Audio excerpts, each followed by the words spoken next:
Greetings and welcome to the Enlightened First Lady Show. I am your host, Lady Cara Payne, and it is a joy to have you here for today's episode. Today, I don't have a guest, it's just me, but I wanted to take some time to reflect on the fact that I have been a pastor's wife for 10 years now. 2026 makes 10 years that I've been a first lady. And I just wanted to reflect on that journey and share some of my insights, the highs, the lows, and take some time to, again, just reflect on what it has meant to be on this very unique journey with my husband over the last 10 years.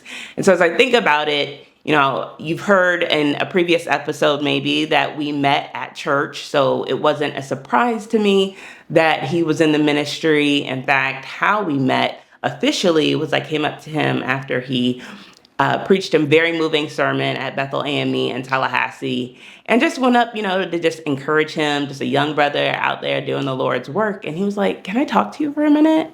And I was like, "Okay." And so I waited for the other parishioners to greet him. And then basically he asked me to dinner and he asked for my number. And I did that whole, "I'll take yours, don't call me, I'll call you." But, I wanted to do some research, find out about what some other women in the church, namely the first lady of that church, I reached out to her and I said, "Lady Dina, what do you know about Minister Payne? He's asked me to dinner." And he said it was like a month that went by, but it was only like a week, if that. And so I hadn't heard from her, so I reached back out to her and I said, "Hey, did you find anything out about Minister Payne?" And she said, "Well, I know he comes from a good family, but the fact that he's asked you at dinner," she was like, "Girl, get cute and go." And so with that, that was literally 15 years ago, 2010, like FAMU homecoming time, 2010.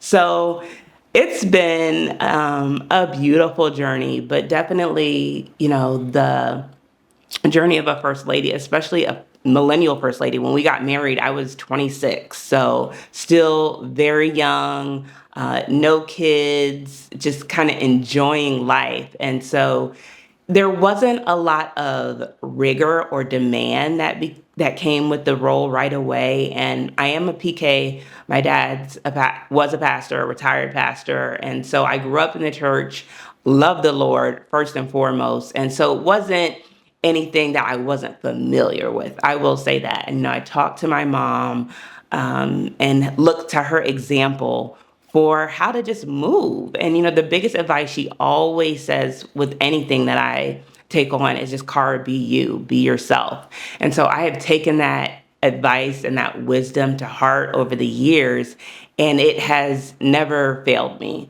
I will say that there were people that do have expectations of what and who a first lady should be, how she should act, what she should wear. I'm not a hat wearing, bedazzled suit wearing first lady. I keep it, comfortable. I keep it cute. I try to. But yeah, so I've always just operated as Cara and taken that, it's not about me. We are two people, two regular, like we like to say in the church, sinners saved by grace. But my husband just happens to be a pastor. And again, I don't take it lightly. I don't take it for granted. I understand that it does come with some things that not every woman or every wife walks through. But at the end of the day, we're just vessels being used by the Lord like anyone can be. And that's a big part of why I even started the podcast to begin with, is to hear the stories of other women, to make them relatable, to recognize that this is a role, a calling in and of itself, but it is not the entirety of who these women are. They are entrepreneurs, they are mothers, they are career women, they are corporate workers. It can really and truly run the gamut. And I just wanted to kind of humanize the role of a first lady, of a clergy spouse, of a pastor's wife. And so I hope you have enjoyed the previous episodes. This season, I am hoping to take it to the next level and maybe even bring on some guests that are not pastors' wives or clergy spouses, but still moving in a way that can provide encouragement, that can provide insight and inspiration, which is what this show is all about. So again, as I reflect on 10 years, my husband has pastored three different churches in that time. And I have mentioned this in a previous episode, but it bears repeating that the African Methodist Episcopal Church is a little bit unique in that our pastors are only appointed to a church for 1 year. So that means any given year, within reason, my husband could be sent to a different church. And that has happened, again, 3 times in the course of our marriage so far. Each church brings its own unique flair and flavor and personalities. The first church, we were in kind of a even more rural setting than we are in now. It's called Madison, Florida. And so we were actually, the church was like in a trailer park community. But the people there were so warm and loving. And my husband still reflects on that today. He's just like, they looked out for me. Anything, Pastor, what do you need? What do you need? How can we help? How can we help? And you don't find that everywhere. And so while it was challenging a little bit to grow because it wasn't such a small environment, the people again were really, they adored my husband. We still see them today. And that was one thing that my mom always said, being in the AME church and getting appointed to different churches. It's not that your time is ending there with them. It's just that your village is growing. And I thought that was a beautiful, beautiful way to look at it, because it truly has. And like I said, we still see the members from that first church, and they want to know, how are we? How are the kids? We even were trying to plan an event, a pastor's appreciation at our current church.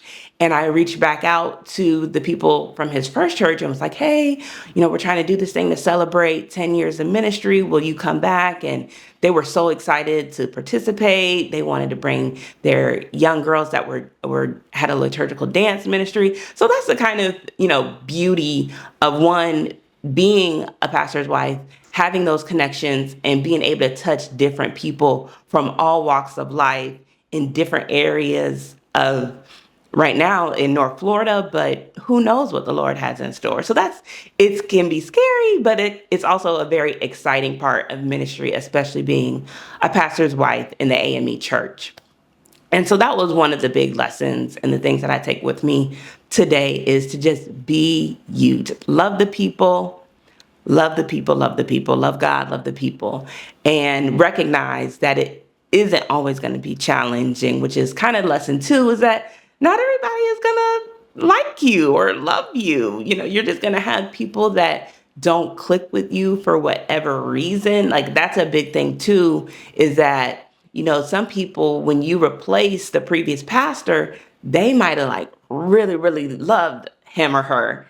And now it's like, well, who is this new person? And that's with anything. With change, there is going to come some potential friction and pushback. And you have to know that that's with anything in life. Change is inevitable, and it's all about how you respond. So again, while, you might not be someone's favorite person, as long as you're responding in love and authenticity, that's all anybody can ask. You don't want to quote Michelle Obama, when they go low, you go high. And that's a big, big part of being a clergy spouse, is recognizing that you can't get into some of the rigmarole, the politics, and, dare I say, the gossip that can go on. You kind of have to be above that and, respectfully maybe remove yourself from a conversation and say, Sister so-and-so, I appreciate you wanting to share that with me, but I'm gonna, ask that we not talk about that. Again, moving in love, responding in love, and prayerfully that is received well. And again, it won't always be, but you can only control your reactions and how you respond to a situation. Amen. So, and I talked about the politics, so that's another lesson. I think this is like, lesson 3 now, is, there is politics. There is politics in the church For better or for worse, it's there. Um, dare I say, it's been there from the creation of the church because we're humans. We are flawed individuals bringing our own human issues and frailties to the kingdom work. And so, as such, we have meetings. The church is a business at the end of the day. I believe that thoroughly. It's a ministry, but it's a business. And so, as we think about that, we have business meetings. And one thing, again, I learned from my mom, the business meetings can get a little contentious because we are prayerfully all on one accord trying to get a hold of this vision. But again, people are going to have their opinions on how to do different things, even as it relates to ministry. And that doesn't always turn out peachy keen and well.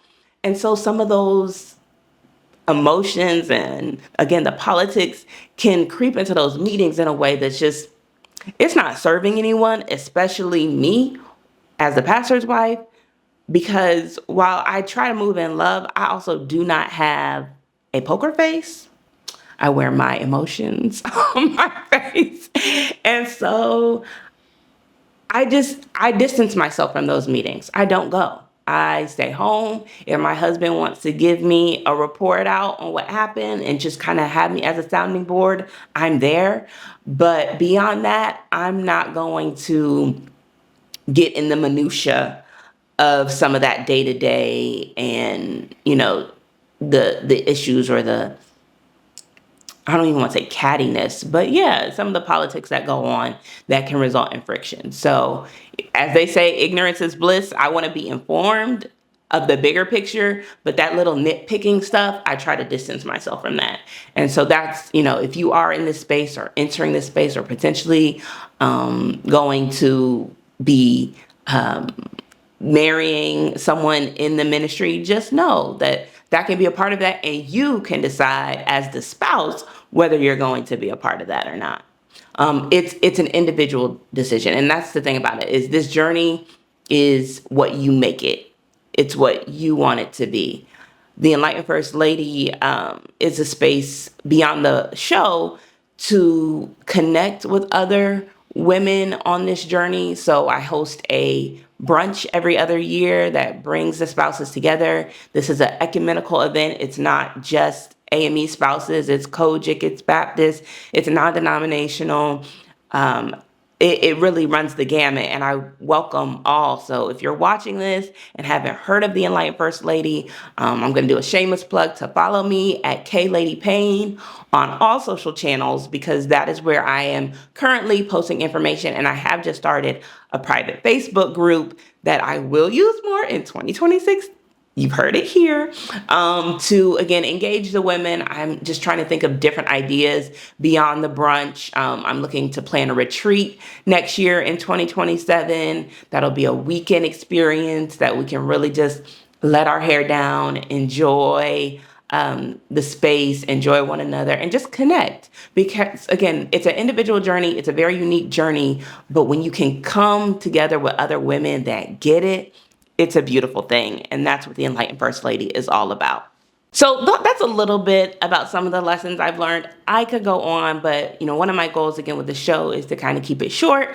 I recognize that everyone's attention span is different. I mean, the beauty of a podcast is you can pause, come back at your leisure. But again, I want you to keep coming back. So I try to keep these short. So to close out, if you have any other questions about this unique journey, anything you want to hear more about, if you have a guest or an idea for someone who I should bring on to the show, please reach out to me. Again, I am KLadyPayne on all social channels.